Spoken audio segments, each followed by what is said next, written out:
Okay, today we're going to read Chapter 2, Bridge to Terabithia.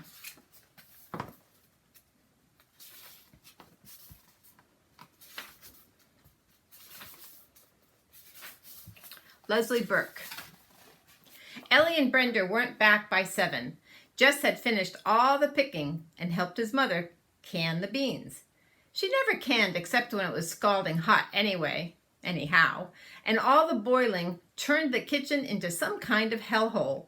Of course, her temper had been terrible, and she had screamed at Jess all afternoon, and now was too tired to fix any supper.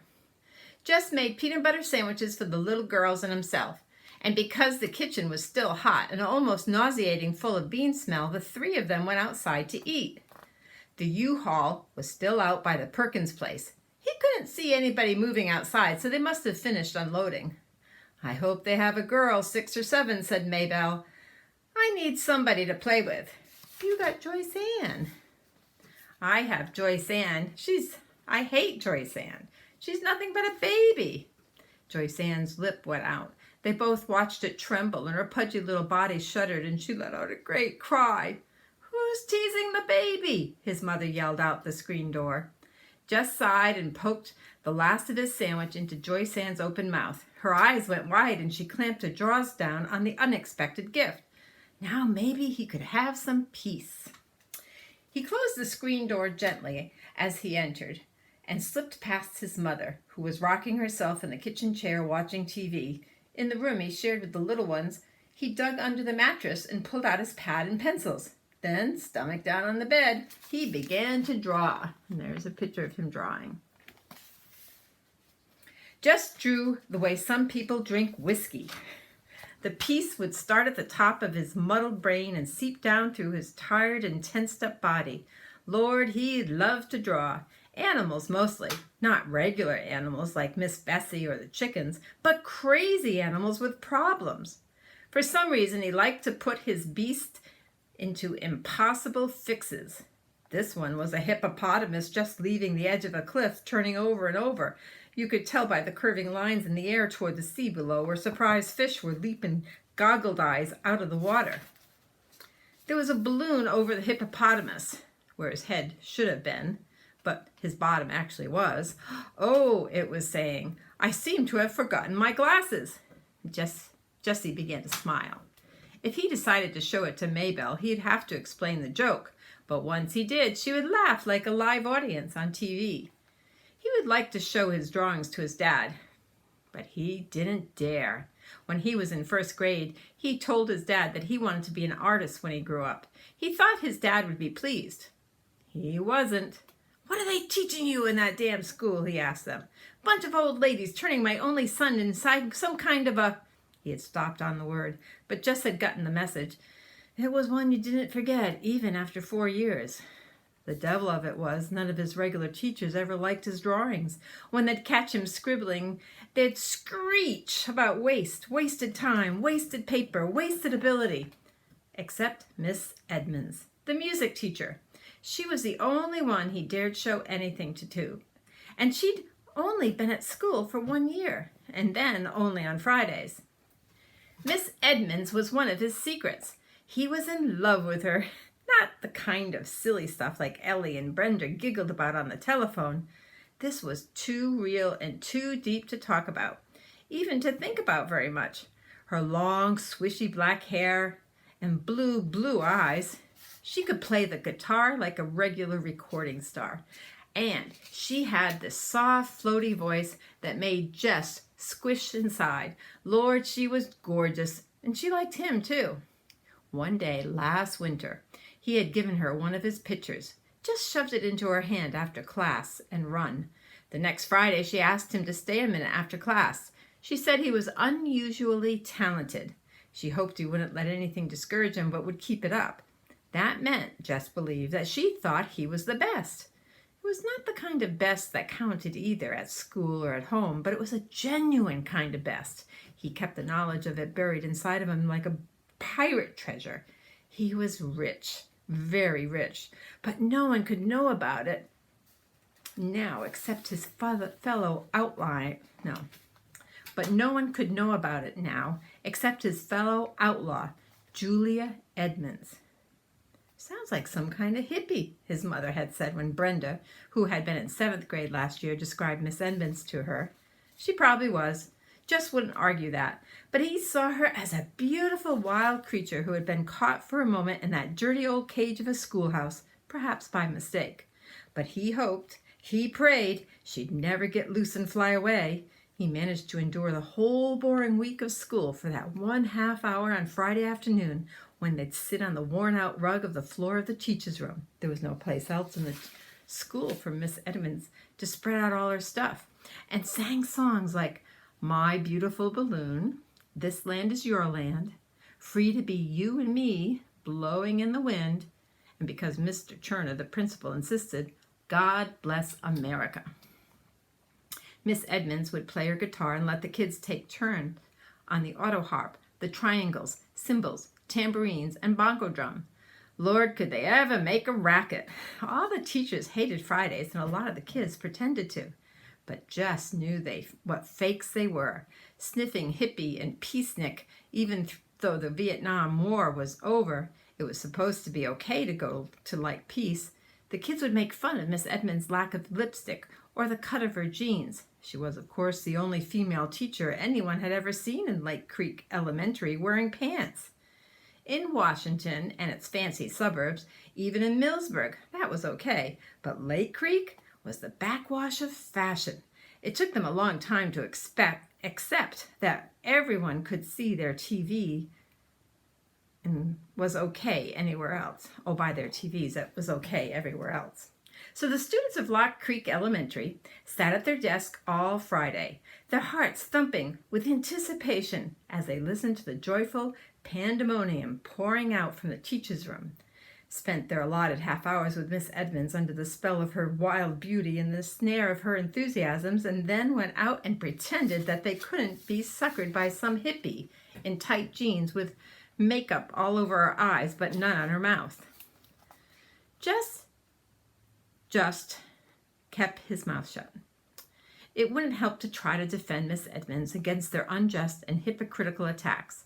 Besides, she was beyond such stupid behavior. It couldn't touch her, but whenever possible, he stole a few minutes on Friday just to stand close to her and to hear her voice, soft and smooth as suede, assuring him that he was a neat kid.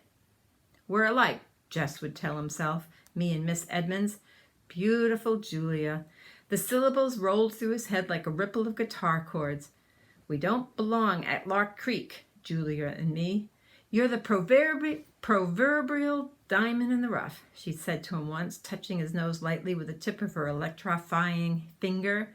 But it was she who was the diamond, sparkling out of that muddy, grassless, dirty brick setting. Jessie! Just shoved the pad and pencil under his mattress and lay down flat, his heart thumping against the quilt.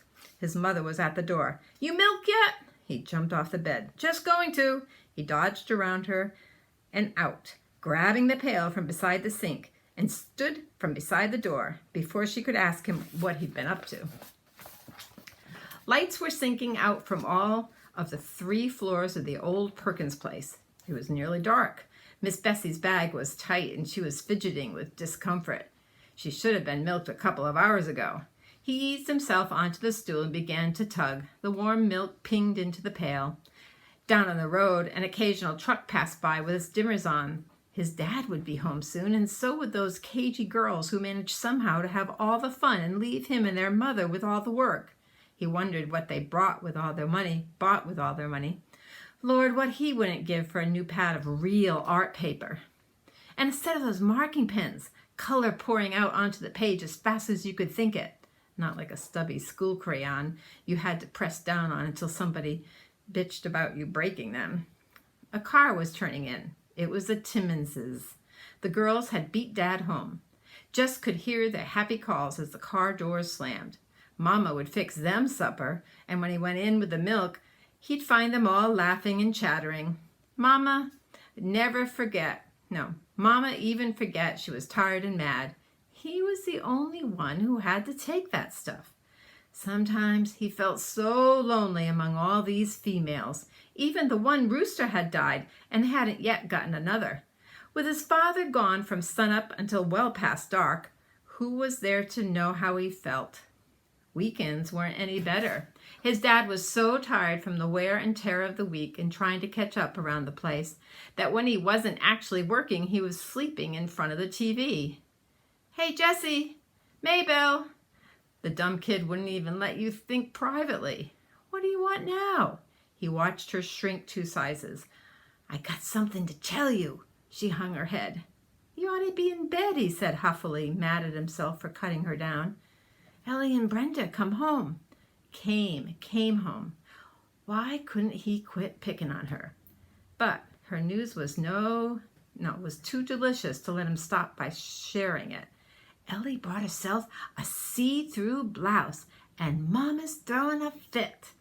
"Good," he thought. "There ain't nothing to cheer about," he said. "Berippity, berippity, berippity." "Daddy!" Maybelle screamed with delight and started running for the road. Jessie watched his dad stop the truck, lean over to unlatch the door so Maybelle could climb in. He turned away. Darn lucky kid. She could run after him and grab him and kiss him. It made Jess ache inside to watch his dad grab the little ones to his shoulder or lean down and hug them. It seemed to him that he had been thought too big for since the day he was born. When the pail was full, he gave Bessie a pat to move her away. Putting the stool under his left arm, he carried the heavy pail carefully so none of the milk would slop out. "Mighty late with the milking, aren't you, son?" It was the only thing his father said directly to him all evening. The next morning, he almost didn't get up at the sound of the pickup. He could feel, even before he came fully awake, how tired he still was. But Maybelle was grinning at him, propped up on one elbow. "Ain't you gonna run?" she asked. "No," he said, shoving the sheet away. "I'm gonna fly." Because he was more tired than usual, he had to push himself harder. He pretended that Wayne Pettis was there, just ahead of him. He had to keep up. His feet pounded the uneven ground, and he thrashed his arms harder and harder. He'd catch him. "Watch out, Wayne Pettis," he said between his teeth. "I'll get you. You can't beat me." "If you're so afraid of the cow," the voice said, "why don't you climb the fence?" He paused in midair, like a stop-action TV shot, and turned, almost losing his balance, to face the questioner.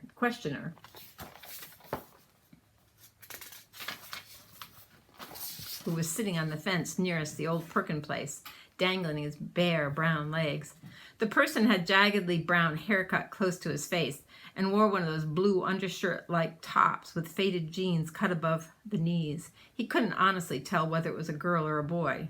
"Hi," he or she said, jerking his or her head toward the Perkins place. "We just moved in." Jess stood where he was, staring. The person slid off the fence and came toward him. "I thought we might as well be friends," it said. "There's no one else close by." Girl, he decided. Definitely a girl. He couldn't have said why, he was suddenly sure. She was about his height, not quite, though. He was pleased to realize as she came nearer, "My name's Lesli Burke." She even had one of those dumb names that could go either way, but he was sure now that he was right. "What's the matter? Huh? Is something the matter?" "Yeah. No." He pointed his thumb in the direction of his own house. Then he wiped his hair off his forehead. "Just errands." Too bad Maybelle's girl came in the wrong size. Well, he nodded at her. "See you." And he turned toward the house. No use trying to run any more this morning. Might as well milk Miss Bessie and get that out of the way. "Hey!" Leslie was standing in the middle of the cow field, her head tilted and her hands on her hips. "Where are you going?" "I got work to do," he called back over his shoulder. When he came out later with the pail and stool, she was gone. Tomorrow, the fastest kid in the 5th grade.